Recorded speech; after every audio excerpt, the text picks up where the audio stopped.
لوگوں کو جنہوں نے انکار کیا بنی اسرائیل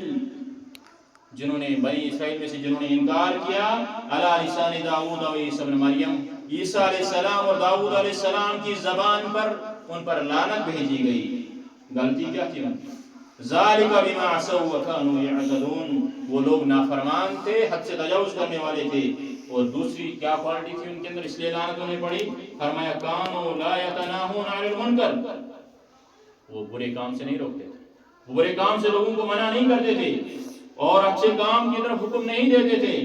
فرمایا فعلوه لبئس ما كانوا يفعلون، یہ بہت برا کام کرتے تھے وہ لوگ، وہ اچھائی کا حکم نہیں دیتے تھے، برائی سے روکتے نہیں، انہیں وہ برے کا حکم دیتے تھے اور اچھے کاموں کو نہیں کرتے تھے، اسی لیے وہ برا کام کرتے تھے۔ رب العالمین نے فرمایا المنافقون والمنافقات بعضهم من بعض، منافق مرد ہوں یا منافق عورتیں ہوں، یہ ایک ہی پلیٹ کے چٹے بٹے ہیں، ایک ہی کھاتا ہے ان کا، عورتیں ہوں یا مرد ہوں، یہ منافق ہوتے ہیں۔ فرمایا یہ بعض ایک دوسرے کے ساتھی ہوتے ہیں، یامرون بالمعروف یامرون بالمنکر، وہ برے کاموں کا حکم دیتے ہیں، وینہون عن المعروف، اچھے کاموں سے روکتے ہیں، ویقبضون ایدیہم، اللہ رب العالمین جو ہے فرماتے ہیں اللہ کے نظام کو، اللہ تعالیٰ کے قانون کو بھول جاتے ہیں، اللہ تعالیٰ بھی انہیں بھول جائے گا قیامت کے دن۔ ان المنافقین هم الفاسقون، رب کائنات نے فرمایا منافق ہی جھوٹے لوگ ہیں، منافق ہی فاسق لوگ ہیں، اور منافق وہی لوگ ہیں جو عشاء بھی چھوڑ دیتے ہیں، فجر بھی چھوڑ دیتے ہیں، نماز بھی نہیں پڑھتے ہیں، جمعہ بھی چھوڑ دیتے ہیں، پھر بھی اول سب میں کہتے ہیں کہ ہم ہی تو سچے ہیں، ہم ہی تو پکے مومن ہیں۔ اس لیے ہم سب کو غور و فکر کرنے کی ضرورت ہے کہ منافق وہ بھی تھے، عبداللہ بن ابی جیسے منافق جو پہلی صف میں نماز پڑھا کرتا تھا، پہلی صف میں آیا کرتا تھا، جمعہ کے دن کھڑا ہوا کرتا تھا، لوگوں کو واعظ کیا کرتا تھا۔ پھر جب لسٹ آئی قیامت، اللہ تعالیٰ نے لسٹ بھیجی آسمان سے، وہ لسٹ جب آئی پہلا نام عبداللہ بن ابی کا تھا، اور جب اس کا نام منافقین کی لسٹ میں دیکھا، صحابہ نے اس کے بعد اس کو جمعہ کے اندر کھڑا ہونے نہیں دیا، ورنہ وہ 5 منٹ خطاب کرتا تھا اور پھر کہتا تھا لوگوں سے کہ اس نبی کی بات سن لو، یہ نبی سچ کہہ رہا ہے۔ ایسے لوگ منافق رہے ہیں جو صفوں میں، جو نمازوں میں بھی رہے، باہر بھی رہے، لیکن ہمیں اپنے اوپر غور کرنا ہے، تدبر کرنا ہے، کہیں ہمارے اندر تو نفاق نہیں، کہیں ہمارے اندر تو کفریہ کام نہیں، کہیں ہمارے اندر شرکیہ کام نہیں، اس لیے ہمیں بچنے کی ضرورت ہے۔ ان کے لیے صرف جہنم کا عذاب ہے، ہمیشہ اس میں رہیں گے، اللہ کی طرف سے ان پر لعنت ہے، اور ایسا عذاب ہے جو ہمیشہ رہنے والا عذاب ہے۔ رب کائنات ہم سب کو عذاب سے محفوظ فرمائے، الہ العالمین ہمیں عمل کرنے کی توفیق عطا فرمائے، اللہ رب العالمین ان لعنت کے کاموں سے ہم بچنے کی توفیق عطا فرمائے۔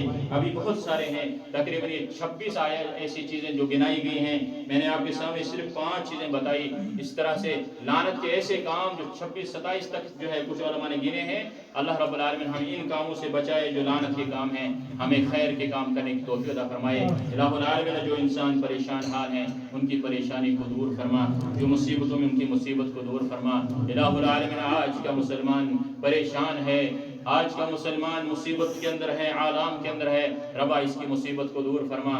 رب العالمین جو بھی مسلمان، چاہے وہ کشتواڑ کا مسلمان ہو، ان کے جو گھروں جلے، ربا انہیں بھی صبر تحمل عطا فرما، ان کی بھی مدد فرما۔ الہ العالمین اس ٹھنڈی زمین پر، اس باہر کی اس آج اس ٹھنڈے موسم کے اندر، سرد کے اندر باہر ٹھٹر رہے ہیں، آپ سب کے سامنے ہیں، ہم سب کے سامنے ہیں، اس لیے جتنا ہم سے ہو سکے ان کا تعاون کریں، چاہے ہم 10 روپے سے کریں، 100 روپے سے کریں، ان کے اکاؤنٹ ہیں، جمیت کے اکاؤنٹ ہیں، مختلف جو ہے ٹرسٹ جو ہے مدد کر رہے ہیں ان کی، اس لیے ہمیں بھی چاہیے اس میں حصہ لینا۔ 80 گھر جلے، رب کائنات ان گھروں کو انہیں پھر سے بننے کی ہمت عطا فرمائے، ان مسلمانوں کو وہ نعم البدل عطا فرمائے، انہیں صبر و تحمل عطا فرمائے، ان ماؤں بہنوں کی عزت عطا فرمائے۔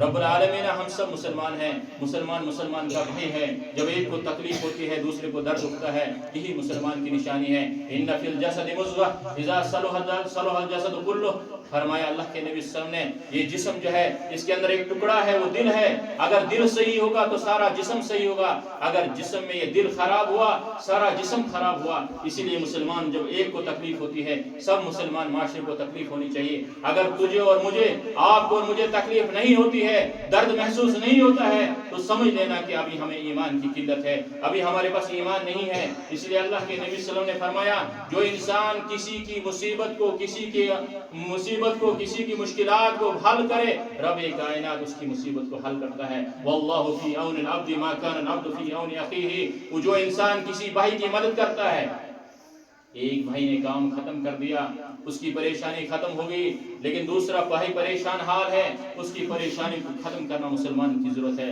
ہمیں جو ہے اس کی پریشانی کو دور کرنا ہے۔ رب کائنات ہم تجھ سے ہی دعا کرتے ہیں، انت الغنی نحن الفقراء، اے اللہ تو غنی ہے، تو بے نیاز ہے، تو ہی اپنے تعاون سے اپنے مدد سے ان کی مدد فرما۔ الہ العالمین اپنے فضل و کرم سے ان پر رحمت برسا، ہم تمام مسلمانوں پر رحمت برسا۔